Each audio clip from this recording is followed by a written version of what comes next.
ये कहानी एक छोटे से गांव के एक लड़के रामू की है। रामू का जीवन बहुत साधारण था, लेकिन उसके अंदर एक अनोखी शक्ति थी, हिम्मत और मेहनत की।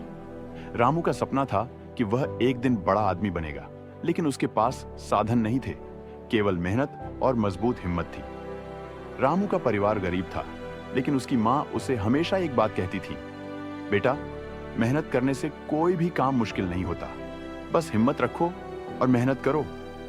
रामू को यह बातें हमेशा प्रेरित करती थी और वह उन्हें अपने जीवन का उद्देश्य मानता था। रामू के पास शिक्षा का बहुत अच्छा अवसर नहीं था, लेकिन वह रोज सुबह उठकर जंगल में लकड़ियां काटने जाता और स्कूल के काम को भी साथ ही करता। अक्सर गांव के बच्चे उसे मजाक उड़ाते थे, कहते थे, तुम लकड़ियां काटकर कैसे बड़ा आदमी बनोगे? लेकिन रामू पर इसका कोई असर नहीं हुआ। वह अपनी मेहनत में लगा रहा और लगातार अपने सपनों की ओर बढ़ता रहा। एक दिन गांव में एक बड़ा मेला हुआ।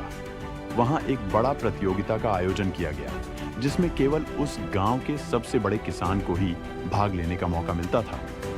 रामू का सपना था कि वह भी प्रतियोगिता में भाग ले, लेकिन उसका किसी से परिचय नहीं था, न ही उसके पास खेती के लिए जमीन थी। फिर भी उसने हार नहीं मानी। उसने पूरी मेहनत से काम किया और किसी तरह कुछ पैसे जुटाए, जिनसे वह प्रतियोगिता में भाग ले सका। जब वह प्रतियोगिता में शामिल हुआ तो सब लोग हंसी उड़ाने लगे, क्योंकि वह सिर्फ एक साधारण लड़का था। लेकिन रामू ने अपनी मेहनत और हिम्मत से उस प्रतियोगिता को जीत लिया। उसने यह साबित किया कि साधन नहीं, बल्कि मेहनत और हिम्मत सबसे बड़ी ताकत है। उसकी कड़ी मेहनत और संघर्ष ने उसे जीत दिलाई और आज वह गांव का सबसे सम्मानित किसान बन चुका है। रामू की कहानी यह सिखाती है कि कठिन परिस्थितियों में भी अगर हम अपनी मेहनत और हिम्मत को बनाए रखें तो सफलता अवश्य मिलेगी। चाहे हालात जैसे भी हों, अगर आप अपने